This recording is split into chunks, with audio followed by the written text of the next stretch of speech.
Okay, episode 9.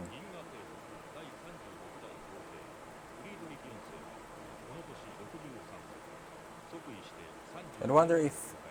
I guess it's. Oh.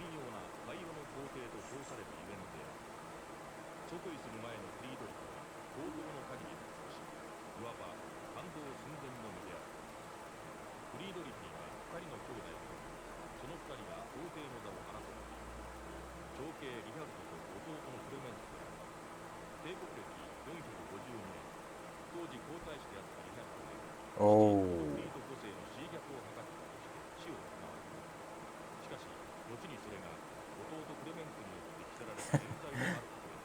In the end, he became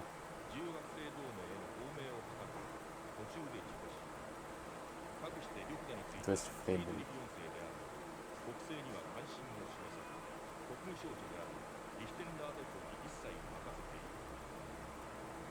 Oh, so the one who's really more like the Kaiser right now is the Secretary of State.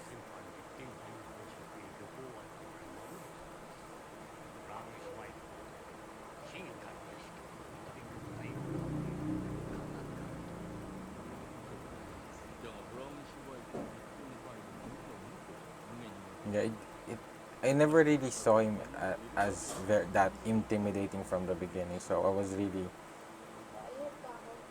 was expecting him to be much more menacing, but I guess he's the he's different from his what his predecessors have been. But again, he still doesn't care about his people, the politics. Because if he does, I think he would at least because I think the nobles are the ones who's been most corrupt in this place, and the high officials.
And it's only a matter of time before the current Kaiser will be retiring because he's really old now.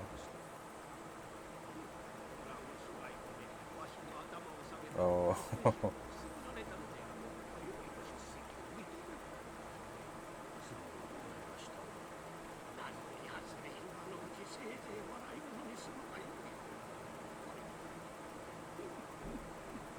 Oh, is he plotting to kill to kill him as well?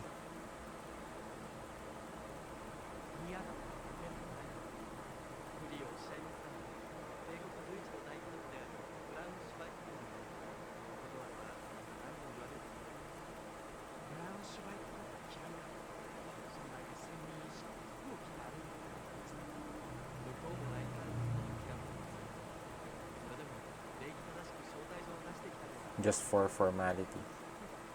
I guess that he also would want to, yeah, to use Reinhard's fame.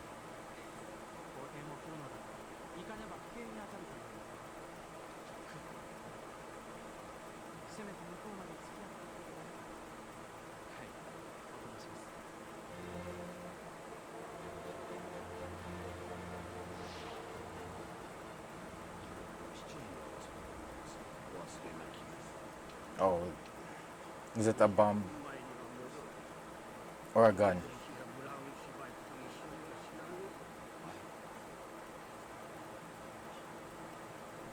And I guess if this works, they have somewhat. But I guess what his plan is for his son or his grandchildren to take over the throne.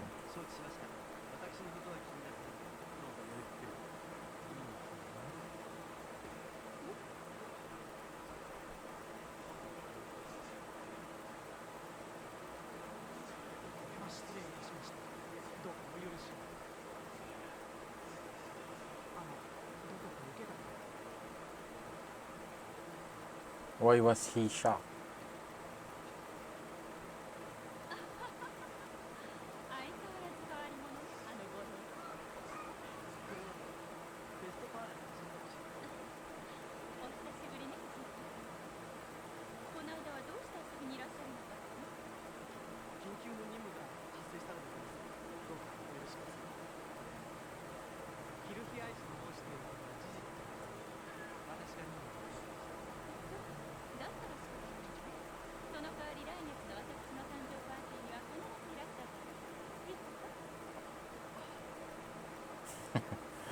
He doesn't want to go.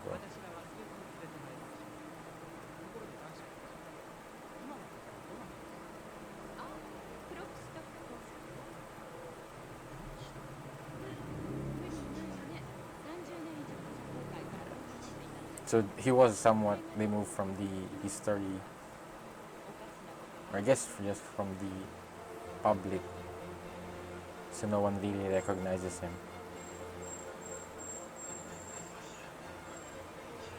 But why was he shocked from seeing Reinhardt? Yeah.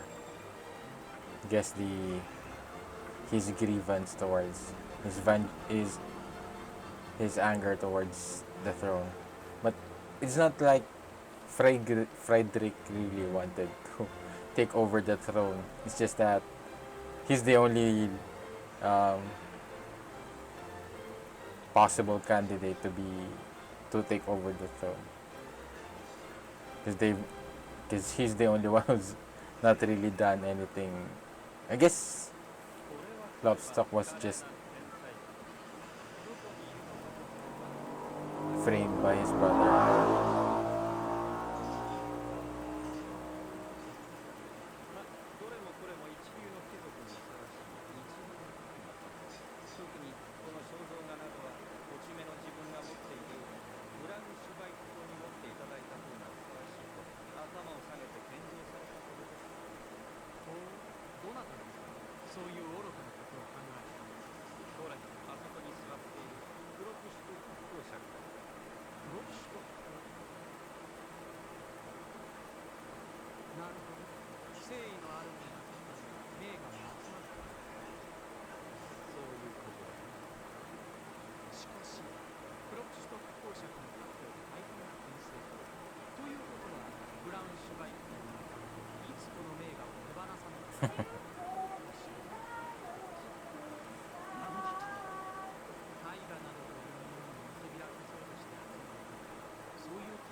He left his rod. Yeah, his cane. I mean, and he's leaving. So he plans to kill everyone in that assembly. So maybe he doesn't want to kill Reinhardt. That's why he was shocked. He's not. He doesn't belong to. But I guess all of the nobles here as well. It's just that his main target is the Kaiser and the prince.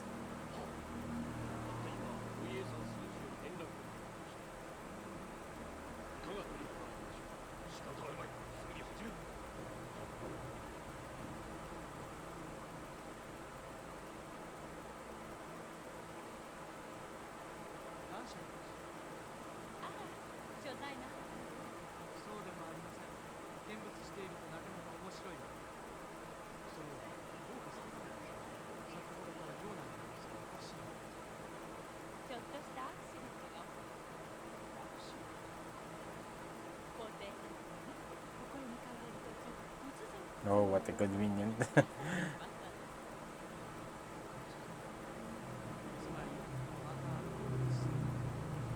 But he's saving himself from this.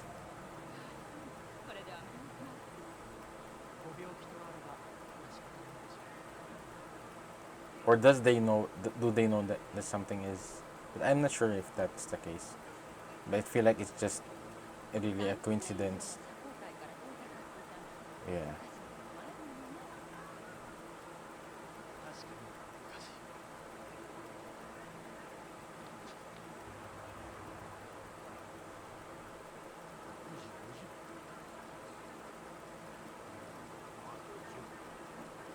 But the problem is once Kirhais figured that Kane,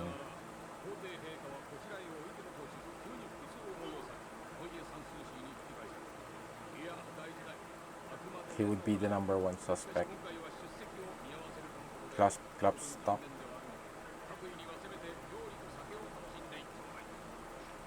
Oh.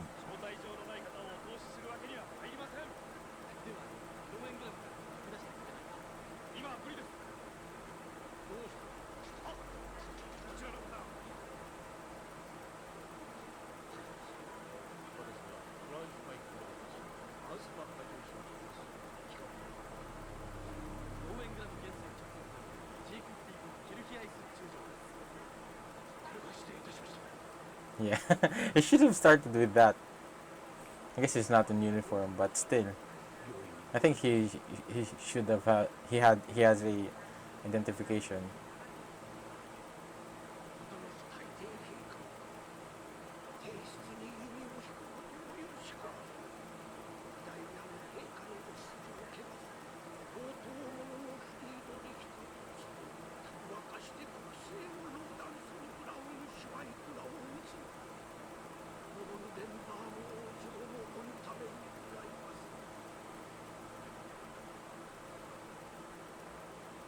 Yeah, I don't think it will. Oh, but I think Kirhais has already informed the guards.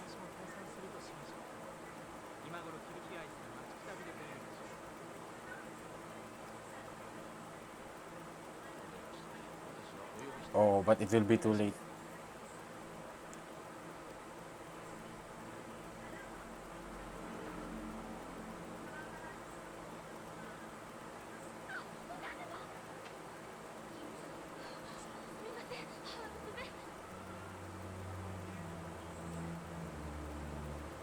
Oh.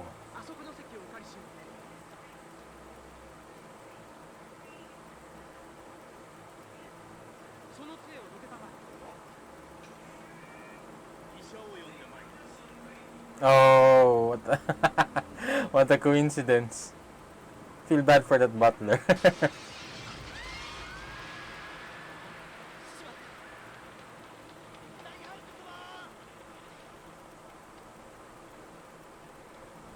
But wow.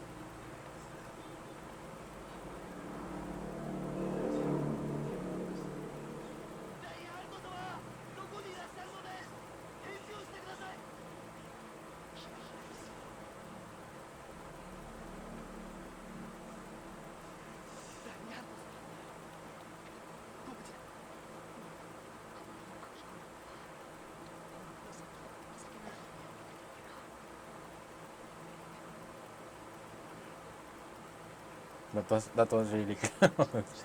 I thought that Kirhais will eventually find the cane and they will be able to throw it out. But yeah, definitely Kirhais finally.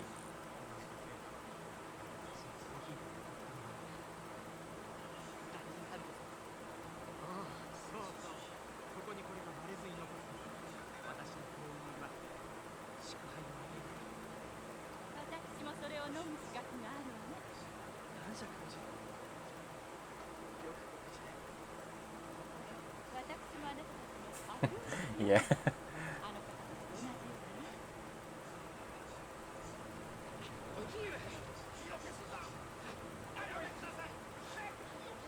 Oh, his.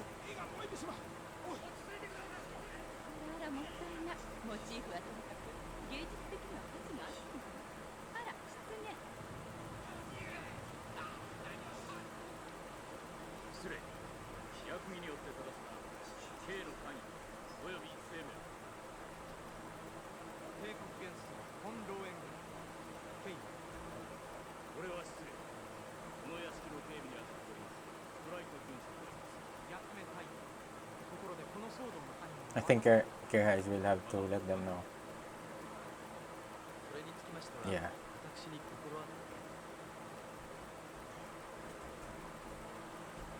But still, there's and it's a good and the problem with this plan is that he has never confirmed that the Kaiser has arrived at that place, and also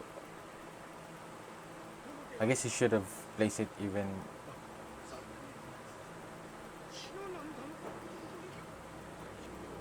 Yeah.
Oh wow.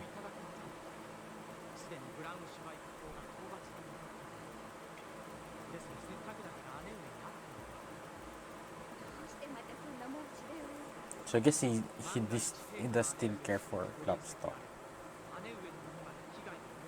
but still that what he has done is treason and murder.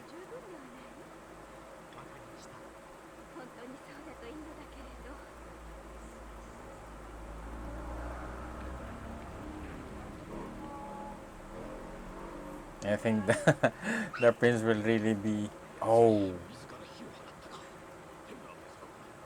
yeah. I guess.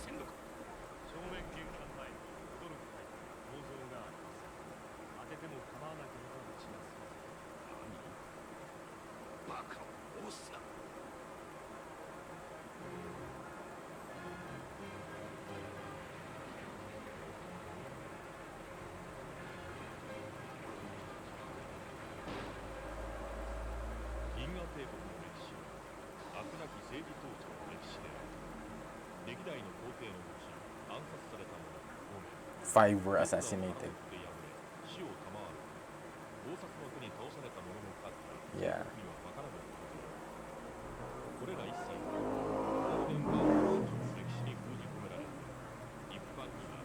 They're fighting amongst themselves. I think eventually um, Reinhard will have to face those challenges because definitely these guys wouldn't allow someone like an outsider or even just a poor noble to be able to succeed in the throne because even now he has obtained this his position as admiral, and the people are already cautious or um, yeah, wary about him. And even the Kaiser himself said that he he suspects that um, Reinhard is planning um, to take the throne eventually. And I guess seeing how his character is, he doesn't really care. It's just that, yeah, I guess he all leaves it to the Secretary of State to deal with these matters, and I guess he just wants to live his own, be able to enjoy his own life as just drinking and yeah, doing anything that he wants. And because in the first place, he never really asked for the throne, for all of this, and it just was appointed to him. And yeah, also one of the downside of having a leader who has no motivation or has no care for his people, because yeah, he'll just try to live by his own, and he'll just let his staff do the work and not really um, oversee and what they're doing, and also if it is benefiting the people. He doesn't really care, so he's just there as a display for the people to see. And yeah, it's really messed up. And it also happens in different countries that usually it's not really the ruler or the president or the king or